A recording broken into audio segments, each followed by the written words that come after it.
Monkey D. Luffy has faced countless battles and evolved into one of the most powerful figures in the One Piece world, but Luffy's journey hasn't been a straightforward rise to strength. It's been marked by moments of triumph, struggle, and even defeat. In this video, we'll explore Luffy's power levels from his weakest to his strongest, using specific fights to show just how far he can go. From his lowest point in Amazon Lily to his jaw-dropping battle against Kaido, we'll dive into what it truly means for Luffy to go from 0% to 100% power. So sit back, grab some meat, and let's start from the bottom. Luffy at 0% power. So at 0%, I think it comes during the grueling battle on the rooftop of Onigashima. Actually, I think Luffy hit 0% power twice. Kaido lands a devastating blow on Luffy, sending him hurtling off the floating island and into the sea below. Knocked unconscious, Luffy is powerless against gravity and unable to swim. That's a deadly combination for any Devil Fruit user, and as he slowly sinks deeper into the water, Luffy is completely vulnerable, his spirit temporarily broken, and his body drained of all energy. This moment is symbolic, showing that even Luffy, the man known for his resilience, does have his limits. Luckily, he was saved by Law's crew and eventually able to get back into the fight, making one of the greatest comebacks in history. But not long after that, he was defeated again. This is when CP0 interfered with the battle, stopping Luffy and allowing Kaido to get a wide open hit on him. Luffy's heartbeat stops and he appears lifeless, a moment that feels like the death of hope for the people of Wano and his allies fighting below. Kaido announces Luffy's death to everyone below the rooftop and declares himself the winner once again. And I would say this moment right here, not what happens afterwards, but this moment right here is Luffy legitimately at 0% power because his heartbeat stopped and he's technically dead. Now at 1% power, Luffy is at least breathing again, so that's good. This moment comes in Whole Cake Island and is one of the most heartbreaking moments in Luffy's journey, where we see him at his most vulnerable. He is stranded in the rain, starving and utterly exhausted after fighting a sweet general, entire army, and escaping prison. In his determination to bring Sanji back, Luffy refused to eat anything offered by others. He vowed to only take food from his own crewmates' hands. This was one of the few times we see Luffy at his lowest. Both his physical and emotional states were in rough shape. He was a captain without one of his crewmates, his cook who had rejected him and even fought against him. However, Luffy still waited for Sanji to come back. His strong resolve, the only thing that kept him going. When Sanji finally arrived with food, Luffy's gratitude was obvious, even though he was so physically weakened. This scene captured Luffy's lowest moment, showing his 1% power not as a lack of physical strength, but as a testament to his unyielding spirit. And that's what I think truly shows Luffy at 1% power. Luffy at 10% power is another low point for him, but also a moment that I think developed him as a better friend, captain, and leader. After the tragedy of Marineford, Luffy found himself in the forests of Amazon Lily, and he was struggling with the loss of his beloved brother Ace. Luffy was barely functioning, his spirit broken by an overwhelming grief.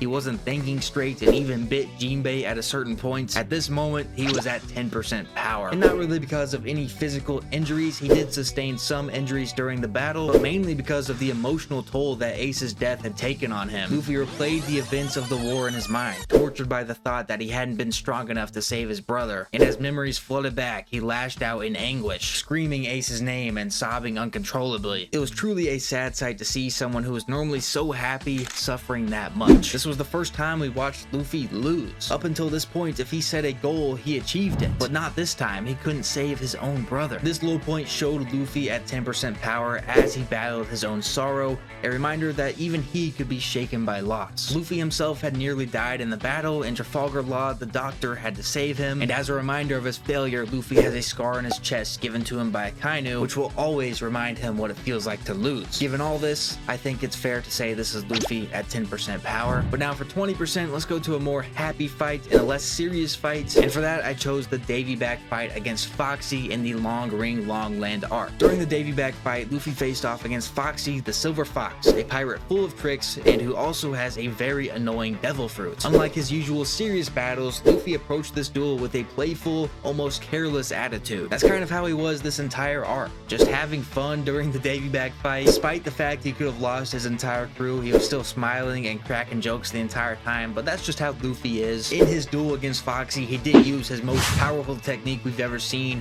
Afro Luffy, but I think that was kind of a tease to show what he's truly capable of, and we'll we'll talk about more of that later. But Luffy just used his natural agility and endurance to counter Foxy. He didn't really use any special techniques, and Foxy didn't have much either other than his slow beam from his Noro no Mi, which by the way is a really overpowered devil fruit. Foxy is just a terrible user of that thing. If someone competent, a competent fighter got that power, they would be crazy. But anyway, I ranked this fight at 20% power because Luffy isn't testing the limits, pushing himself, or doing anything cool here. He fought just hard enough to keep up with Foxy, and it kind of seemed like he was doing it on purpose, trying to make the battle close to keep the crowd entertained or something. As cool as Afro Luffy is, it kind of proves my point that Luffy wasn't taking this very serious and was just trolling Foxy, because Foxy is even more of an idiot than Luffy is. Moving on to 30% power Luffy, the fight that best represents this comes in Syrup Village. Luffy's battle with Captain Kuro pushed him to fight more seriously than in previous encounters. Kuro, the former captain of the Black Cat Pirates, was a cunning and intelligent opponent. Unlike Luffy's past encounters with weaker enemies, Kuro had this shakushi technique, which is a high-speed attack that allowed him to move around without being seen. It reminds me a lot of the CP9 shave technique, where they're pretty much able to disappear from the naked eye. To keep up with Kuro's speed and counters attacks, Luffy relied on his agility. One of the techniques Luffy used was Gum Gum Bell, a headbutt attack where he extended his neck to ram Kuro with his forehead. This move showed how Luffy adapted to Kuro's movements, as it required him to basically catch Kuro and wrap himself around him so he couldn't move. That's when he was able to deliver the final blow, and this battle is Luffy at nowhere near full power, and that's why I put it at 30%. So now 40% is another pre-Grand Line battle for Luffy,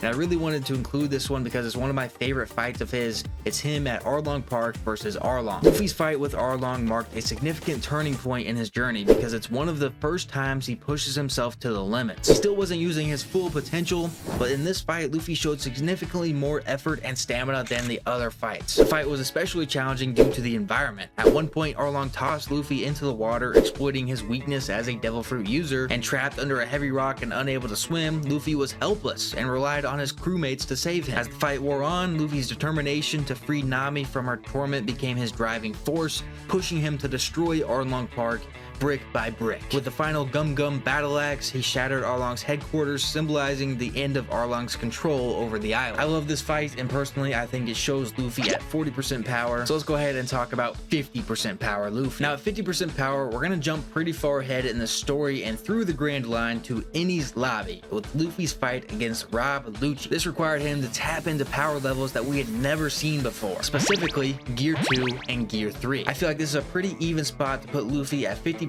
power because these are the first power-ups we really see him get. Luffy quickly realized he couldn't defeat Lucci with his standard techniques, and that's why he activated Gear 2 in this battle. By pumping his blood faster through his body, Gear 2 allowed Luffy to increase his speed, strength, and reflexes to levels high enough to match Lucci's ferocity. However, even Gear 2 wasn't enough on its own to overpower Lucci. Trying to gain the advantage, Luffy activated Gear 3, which he has to inflate his bones to giant size, and that's when he can deliver massive attacks like Gum Gum Gigant Pistol. The sheer force of this technique was enough to send Lucci flying, breaking through the walls, and inflicting significant damage. Although this is when Gear 3 still had some pretty bad side effects. After using it, Luffy would turn small and vulnerable for a few minutes, which gave Lucci openings to strike back. Overall, I think this fight is pretty good at showcasing Luffy at 50% power, so let's move to 60% power. The Battle of Marineford was one of the most intense moments in Luffy's journey, and this is probably 100% of Luffy's power pre-time skip, but overall in the story, I think this battle showcases him at 60%. Luffy faced relentless attacks from all directions during this, and some of those attacks were from admirals, warlords, and navy top officers. At one point, Luffy even clashed with Dracula Mihawk, the world's strongest swordsman. Though he didn't fight Mihawk for long, Luffy's willingness to go head-to-head with him shows how confident he was at this point. Luffy still only has Gear 2 and Gear 3 in this battle, so that's why it's at 60%. You can also tell as this battle dragged on the immense toll it was taking on Luffy's body and his stamina. This caused him to ask Ivankov for a hormone shot that took 10 years off of his life. However, Luffy still pressed on, and probably his best feat from this battle was when he unleashed Conqueror's Haki for the first time. That's a big moment for him, and although the battle didn't turn out quite how he wanted with him losing his brother, it still showed 60% of Luffy's power, and I think even foreshadowed his potential later on. That leads us to 70% power Luffy. After a 2-year time skip to train and get stronger, we see Luffy with a bunch of new moves and techniques. Skipping ahead a little bit to Dressrosa, this is where 70% power Luffy is seen in the flesh. This fight was especially challenging because Doflamingo had mastered and awakened his Devil Fruit ability so he could manipulate the environment and launch devastating attacks. At the beginning of this fight, Luffy held back, relying on Gear 2 and Gear 3, but after being countered by Doflamingo several times, he eventually decided to use Gear 4. Gear 4 makes Luffy much stronger, more durable, and faster. However, just like Gear 3, it has a major downside. After using Gear 4, Luffy's body would need to recharge, and he couldn't use Haki for 10 minutes. It caused for him to have to run away from Doflamingo for a little bit, but even with that problem, Luffy still managed to take down the tyrant Doflamingo and saved Dressrosa. I think Gear 4 truly showcased Luffy at 70% power during this fight, so let's go ahead and move to 80%. Luffy at 80% power is showcased in one of Luffy's best and longest fights against Katakuri. Katakuri's ability to see into the future allowed him to anticipate Luffy's attacks before they even happened. He could easily evade his punches and then deliver devastating counterattacks. Luffy tried to use Gear 2, Gear 3, and Gear 4 Bound Man to catch up, but even those weren't working, so this is where Luffy needed to upgrade to that 80% power mark. He realized that he needed to do something different and came to the solution from his training with Rayleigh during the time skip. Luffy remembered that he needed to feel the rhythm of the battle and stay focused, and this is when Luffy gets that upgrade that pushes him to 80%, that being Advanced Observation Haki. Ultimately, it was this that gave Luffy the edge in the battle against Katakuri and got him that victory royale. Luffy, the man who always gets back up, defeated Katakuri, the man who never falls on his back.